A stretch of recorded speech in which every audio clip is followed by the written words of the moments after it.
How did you end up at Star Trek at Next Gen? Sold my first professional script to them. I was a kid growing up. I was a Star Trek fan. Because you were like 25, right? You were like really young on 25, that. Yeah, I was. Crazy. I grew up as a Star Trek fan. It was a fundamental part of who I was, to a point that's hard to explain to people that don't grow up as fans or nerds, you know, in certain environments. That I breathed it in. I drank it. It was just incredibly important to me. I read everything I could. I grew up in this little town in Central California, and there was this thing that came on television every day after school that I just watched over and over again. And loved it. But I didn't really think I was ever going to be a writer, and that was a dream that nobody in my hometown wanted to be a writer. That wasn't a real job.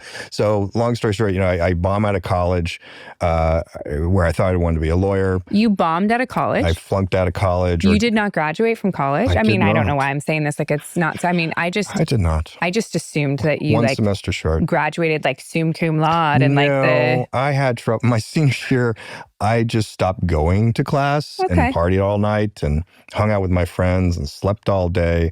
And you do that long enough, eventually they come to you and say, you know, you're not really in school here anyway.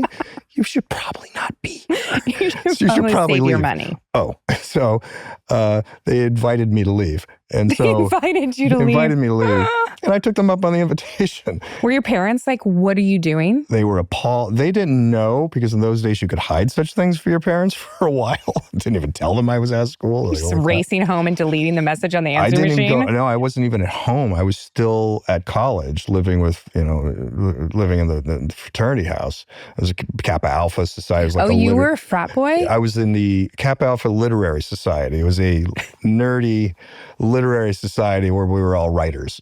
And that's why I joined, because I was a writer. I wanted to be a writer. And there was a fraternity that were about writers. And so we were the writers. Was it like Dead Poet Society? A little bit. Now I'm just imagining you like standing on chairs, like saying, my captain, oh, my captain. No, we didn't do that, but we did have to write, at your monthly meetings and our meetings, you had to like bring something you had written and read it in front of everybody. Okay. So it was that kind of an organization. All right. So I was still living there after I got kicked out and just hiding out.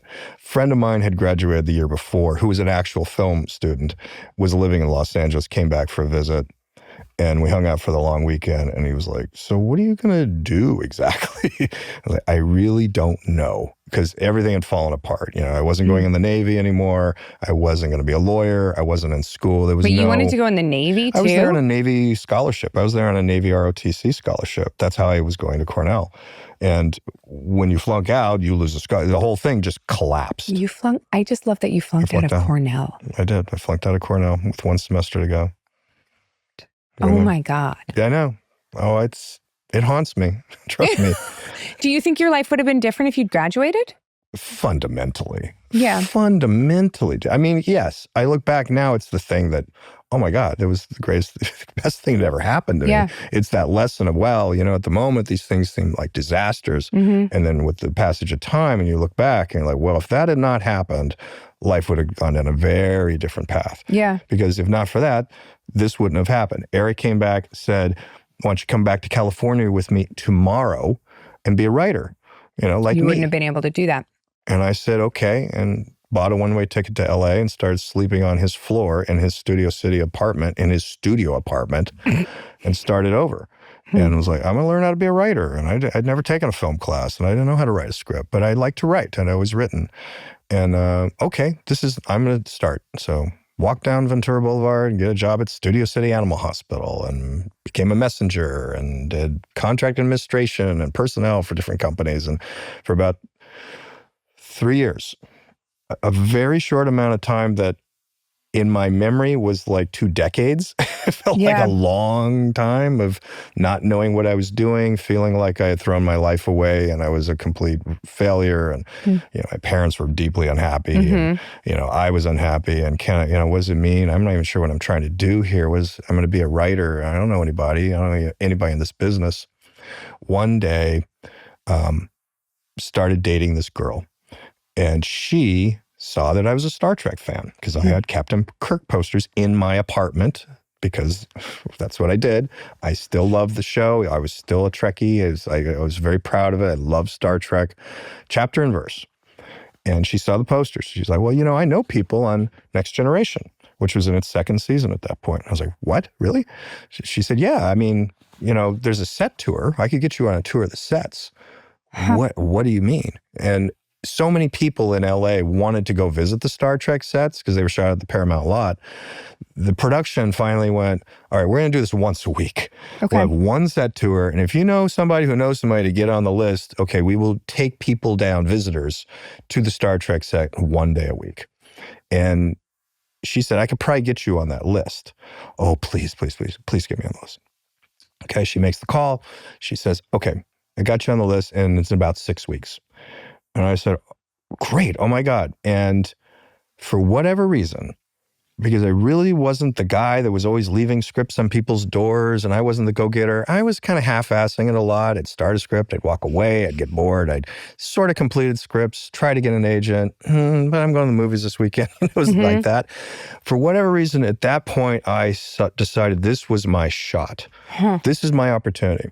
I wrote a script, sat down, wrote an episode of The Next Generation, and took it with me on the set tour, and managed to convince the guy that was giving me the tour to read the script.